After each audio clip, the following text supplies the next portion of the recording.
Sa gitna ng corruption probe sa gobyerno, lumutang na rin ang umano'y lavish lifestyle ni na House Speaker Martin Romualdez at Congressman Contractor Zaldico. Ayon sa source ng bilyonaryo, bumili si Romualdez ng 2 Gulfstream private jets mula kay ultra-bilyonaryo Lucio Tan. Ang isa raw ay pre-owned G150 na nagkakahalaga ng up to $8 million. Ang isang G550 na posibleng umabot sa $35 million o 2.6 billion pesos.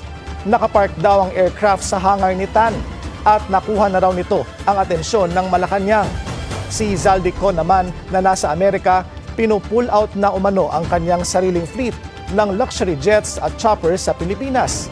Ayon sa mga dokumentong nakalap ng bilyonaryo, pinapa-register na ng kanyang Missibis Aviation ang fleet nito.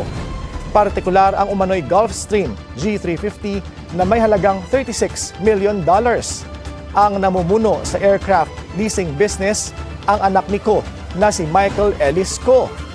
Meron din umanong 5 luxury Bell choppers ang Missibis Aviation na ginagamit para ihatid ang guests sa luxury resort ng kongresista sa Albay.